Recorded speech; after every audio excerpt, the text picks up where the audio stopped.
അമ്മച്ചേ, എന്റെ പൊന്ന് ഇപ്പോഴാണ് അരിഞ്ഞോണ്ടിരിക്കണേ. നിങ്ങളാരും പള്ളിപ്പെരുന്നാളിന് പോയതല്ലേ?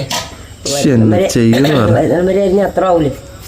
അമ്മച്ചിനെ വിളിച്ചിട്ട് ഇവരാരും വന്നില്ല കേട്ടോ. അതേ സമയം എത്രയെന്നറിയാമോ? 12 മണി ആവാൻ 5 മിനിറ്റും കൂടെ ഉള്ളൂ. ഞാൻ വന്നു കഴിഞ്ഞപ്പോൾ അതേ അമ്മച്ചി ഇവിടെ ഇരുന്ന് കസ്തൂരി മഞ്ഞൾ അരിഞ്ഞോണ്ടിരിക്കുക. ഞാൻ ഓർത്ത് കിടന്നു കാണുമെന്ന് എല്ലാവരും. ഞങ്ങൾ അങ്ങനെ ഓർത്ത് കിടന്നു കാണുമെന്ന്. കൊച്ചിനെയൊക്കെ ഉറക്കി വെച്ച് അടുക്കളയിലെ പണിയും കഴിഞ്ഞ് വെച്ചിരിക്കുക. ഇനി ഇത് അരിഞ്ഞ് നാളെ വെയിലത്തിടാലോ. എന്നാന്നറിയാമോ, ഇന്ന് കസ്തൂരി മഞ്ഞളിൻ്റെ പൊടിയുടെ ഓർഡർ വന്നായിരുന്നേ. അപ്പോൾ അമ്മച്ചിക്ക് നാളെ ഇത് ഉണക്കാൻ വേണ്ടിയല്ലേ? അല്ലാമേ, നാളെ ഉണക്കാൻ വേണ്ടിയല്ലേ, നാളത്തേക്ക് ആവില്ല. അപ്പോൾ കുറച്ചുകൂടി ഇരിപ്പുണ്ട്. അപ്പോൾ അത് തീരുമ്പത്തേനും ഉണക്കി പൊടിച്ച് വെക്കണ്ടേ? കാരണം പാലരിയാൻ സമയം കിട്ടില്ല. അപ്പം ഇങ്ങനെയൊക്കെ ചെയ്യാൻ പറ്റുള്ളൂ. ജീവിക്കണമെങ്കിൽ എന്തോരം പാടുമെന്നറിയാമോ? അപ്പോൾ അത് ഇതാട്ടോ, അരിഞ്ഞു വെക്കാം. അതെ, പറ്റുന്നിടത്തോളം അരിഞ്ഞു വെക്കാം. ഇതാണ് നമ്മുടെ ഒറിജിനൽ കസ്തൂരി മഞ്ഞളാണ്. നമ്മുടെ ഇത് കണ്ടോ, ഒറിജിനൽ കസ്തൂരി മഞ്ഞളാണ്. അമ്മച്ചി ഇത് അരിഞ്ഞുകൊണ്ടിരിക്കണേ.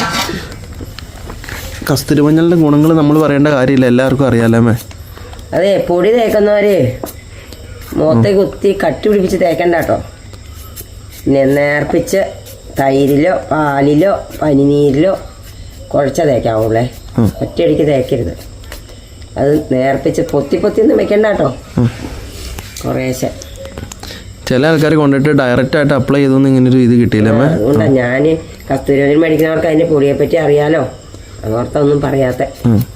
അങ്ങനെ ആരും ചെയ്യരുത് കേട്ടോ. മുഖസൗന്ദര്യത്തിന് ഏറ്റവും നല്ലതാണ്. എന്ന് വെച്ചാൽ അമ്മച്ചി തൂക്കാറൊന്നുമില്ല കേട്ടോ. എന്റെ സൗന്ദര്യം അതല്ല, അമ്മച്ചി വെയിലത്തുള്ള പണിയാന്നും പറഞ്ഞ് അമ്മച്ചി തേക്കാറില്ല. ഉള്ള തമ്പരാൻ നന്നൊക്കെ ഉള്ളൂ. കാരണം തേച്ച എന്തിനാ വെറുതെ ഈ കസ്തൂരി മഞ്ഞൾ നായം കിടത്തുന്നത് എന്തിനാ? ഞാൻ വെയിൽ കൊള്ളുമ്പോ പിന്നെയും കറുത്തു പോകും. പിന്നെ ഈ കറുപ്പൊക്കെ എങ്ങനെ ഇരിക്കട്ടെ. അപ്പം കസ്തൂരി മഞ്ഞളിൻ്റെ പൊടി ആവശ്യമുള്ളവർ അമ്മച്ചിക്ക് മെസ്സേജ് അയച്ചാൽ മതി. നമ്പർ കൊടുത്തേക്കാം കേട്ടോ. അല്ലേ അമ്മേ? പൊടി അയച്ചു തരാം. അപ്പോൾ വീഡിയോ ഇഷ്ടപ്പെട്ട എല്ലാവരും ഒന്ന് സപ്പോർട്ട് ചെയ്യണേ. മക്കളെല്ലാവരും ഉറങ്ങി കാണുമായിരിക്കും അല്ലേ? എല്ലാവരും ഉറങ്ങി. അമ്മ സമയം 12 മണിയായി. അമ്മ പണിയാ. നടക്കട്ടെ. ഇച്ചിരി എരിഞ്ഞിച്ച് കിടക്കണം. പിന്നെ കിടക്കണ്ടേ, സമയം 12 മണി കഴിഞ്ഞു. ആയിക്കോട്ടെ മക്കളെ, അപ്പോൾ ഉള്ളൂ ഇന്നത്തെ വീഡിയോ. എല്ലാവരും കാണുക, ലൈക്ക് ചെയ്യുക, ഷെയർ ചെയ്യുക, സബ്സ്ക്രൈബ് ചെയ്യുക. ഇഷ്ടപ്പെട്ട സബ്സ്ക്രൈബ് ചെയ്യുക. അതെ, അത്രേ ഉള്ളൂ.